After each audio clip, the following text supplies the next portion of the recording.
Fishsticks. Oh, dude, that's funny as I think we're really onto something here.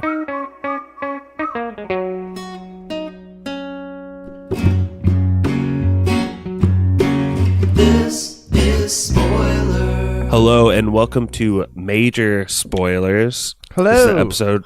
Oh, hey, Pat. We got a skeleton crew going on. It's just me and you tonight. That's why I felt the need to jump in there, just to make it sound like there's more people here. But yeah, just the two of us.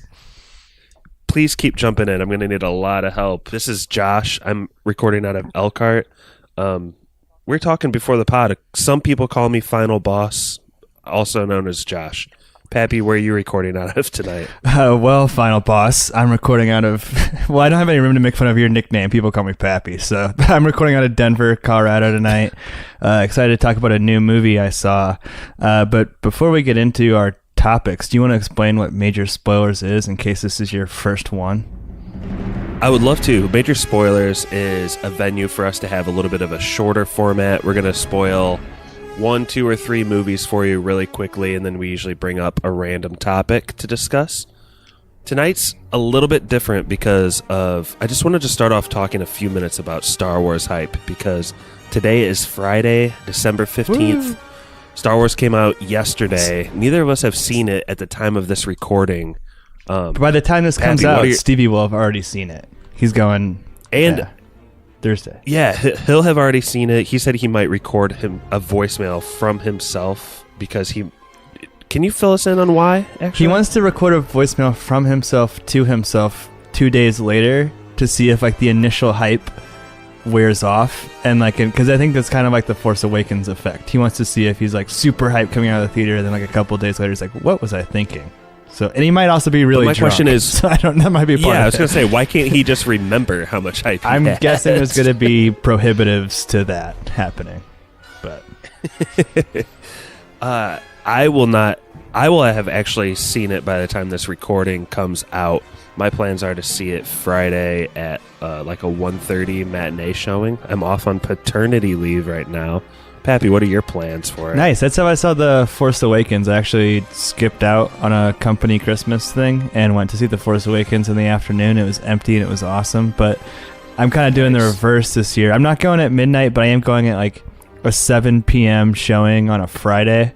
And the theater is like pretty much already sold out. It's one of the biggest theaters in Colorado. It's the one right downtown in Denver. So it's going to be pretty fun to see it with a full audience. I'm pretty excited.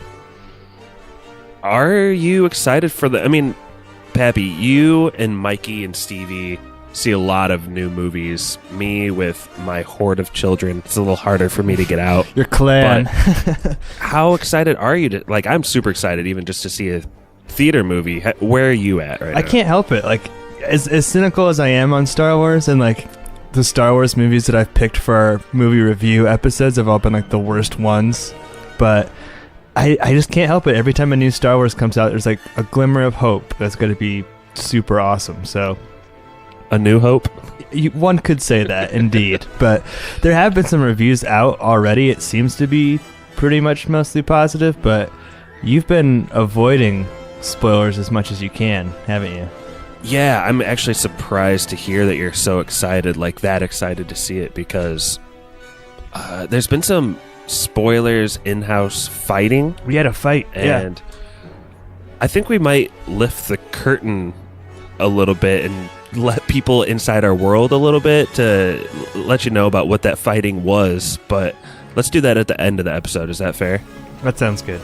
Okay, so you may have seen this in the description. We're gonna spoil the crap out of The Shape of Water, Guillermo del Toro's newest flick. I've been looking forward to seeing this movie so much, but it's not in my area. Pappy, like you said, you're out of Denver. You do get these new limited releases. Fill us in, man. Okay, wait. So I'm gonna have like 3 minutes, right? Is that what? Yeah. So that's a major spoiler thing. I'm gonna time him, keep him at 3 minutes. That's what we do. Yeah, and full disclosure, you haven't seen it yet, so I'm gonna like drop some major spoilers in the first 20 seconds. So Josh is gonna take his headphones off. I guess if you're a spoiler pussy, you can take your headphones off too. But I'm ready to go. Or you could press that fast forward 15 seconds button Yeah. if you want, even though you are not a big fan. Yeah. Yeah. You are not a big fan of that, but all right, your 3 minutes for Shape of Water starts now. So The Shape of Water is Guillermo del Toro's newest and probably best movie because what he does better than anybody else is the adult fairy tale. And his fairy tale in this case is when the lady ends up with a creature at the end. But even from the beginning, with the opening shots when you're underwater, the whole setup is that voiceover. And let me check to see who did the voiceover real quick. I have IMDb open here.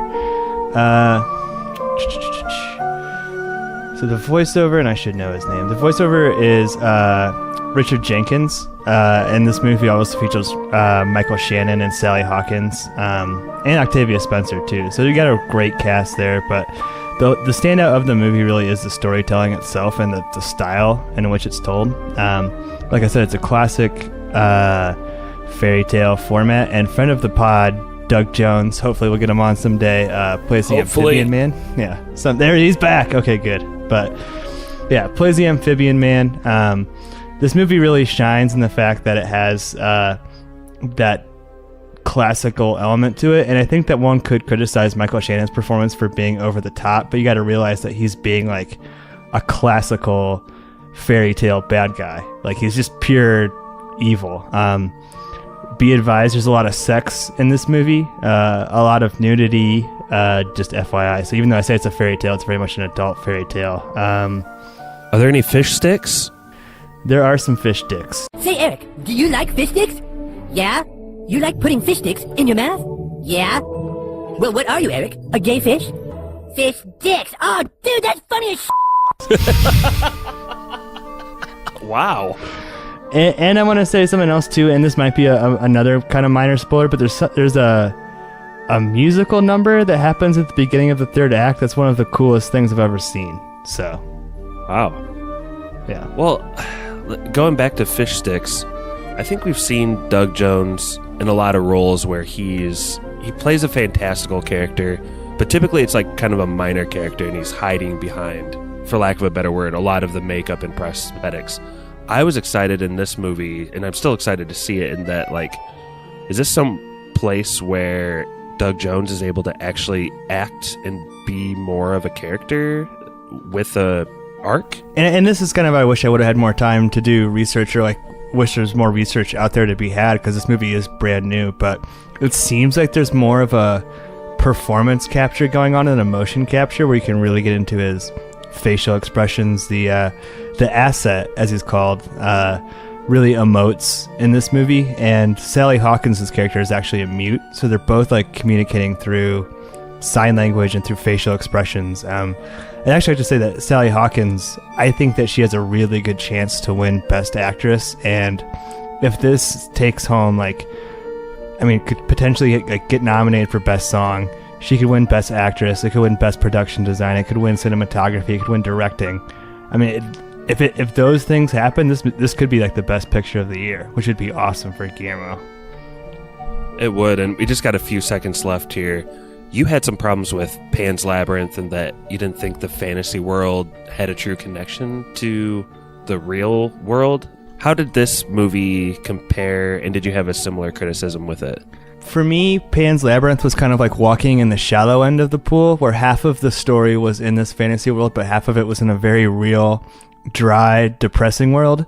This movie is like jumping in to the deep end.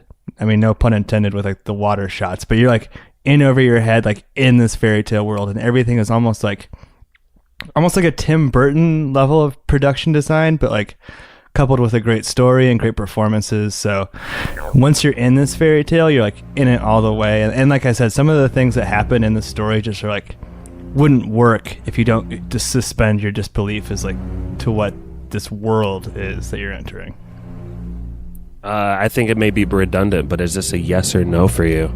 Oh yeah, this is a hard yes for me. I think I got it at like number 3 or 4 on the year. Like Dunkirk, Big Sick, Get Out, and this are like kind of up in the air. And like I said, I think this has a pretty reasonable path to Best Picture and could win a shit ton of awards. Well, thank you for filling us in Denver, watching a cool new movie that's out, not in Northern Indiana. So it comes out wide on Christmas. Like, do you understand why? We can cut this, but like, why do movie theaters do that? It's a test run. They're releasing it in bigger places, and if they find it to be worth it, they will pay the extra money to have it released to a wider audience. I don't know. I don't know. I think it could just be more that like in indie films like this depend more on word of mouth. So like by releasing it to larger markets, you maximize that sort of momentum, and then it's gonna go wide probably again once the nominations come out. I don't know. I really don't know how it works, but it seems weak. I mean, I'm looking at Justice League and Justice League 3D and The Star and Daddy's Home 2 in my local theaters, and I just get really pissed off and depressed. Like, there's no Disaster Artist, there's no Shape of Water, and there's just a sad final boss on this end of the mic. Ugh. You can always watch The Room, and don't complain. We're all watching The Last Jedi at the same time. That is Speaking true. of. Yeah, let's get back to that. I want to let you just break down what the fight was behind the scenes that we had yesterday. Well, there's two sides to every story, and what Spoilers has always done is we use an app called TweetDeck. We're able to search for keywords on Twitter, and there are literally thousands of tweets that are all the exact same tweet, which say dodging, then you fill in the blank, spoilers, like with the same Spider-Man gif, and he's dodging lightning bolts. And we've seen it thousands and thousands of times. So I said, anyone who brags about dodging spoilers will get some potentially real, potentially not real Last Jedi spoilers tweeted at them.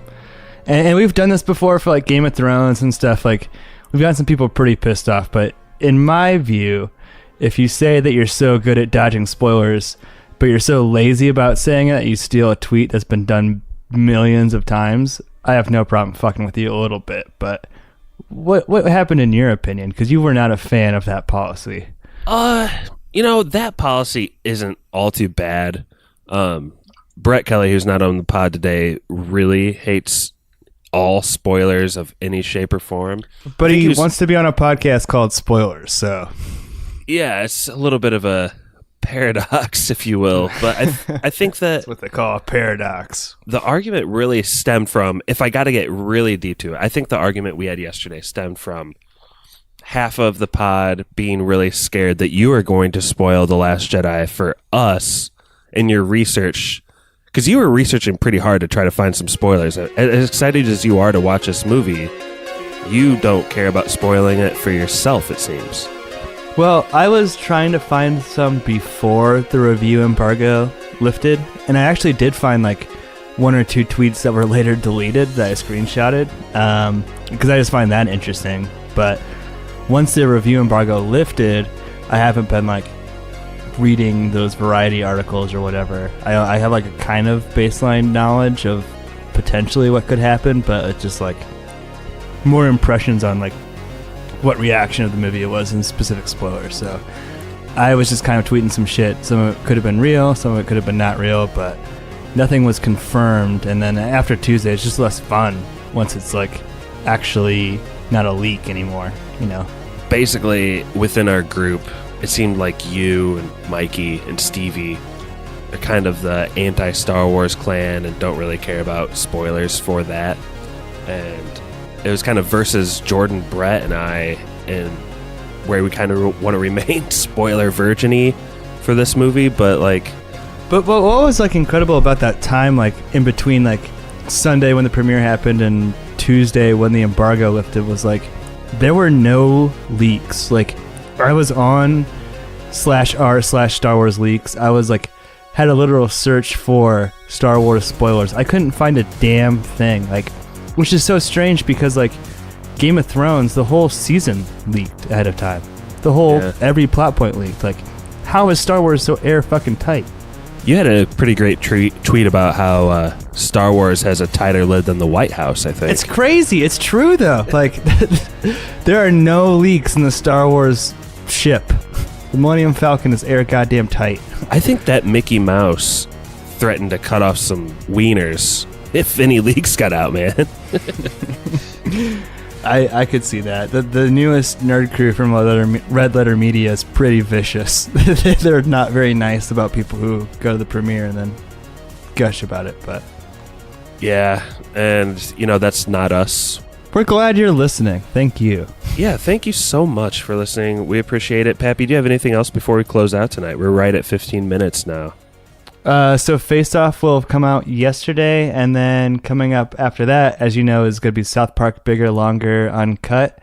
And then down the road a little bit, we got a 150 special trivia anniversary episode that's going to be pretty great, with a punishment episode attached to it. So watch for that in about a couple Whoever months. gets that punishment is a freaking turd. I can tell you that much. Gotta be a loser to get a punishment like that. But I see. Well, it's going to be Armageddon for someone. I think that's it for tonight. Would you mind passing it to Spoiler Man? take it away, Spoiler Man. Quick one. All right, I'm out. Weren't suspecting.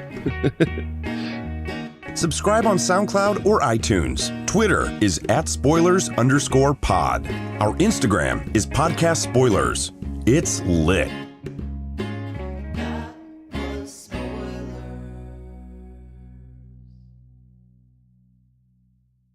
That was Spoilers. You think like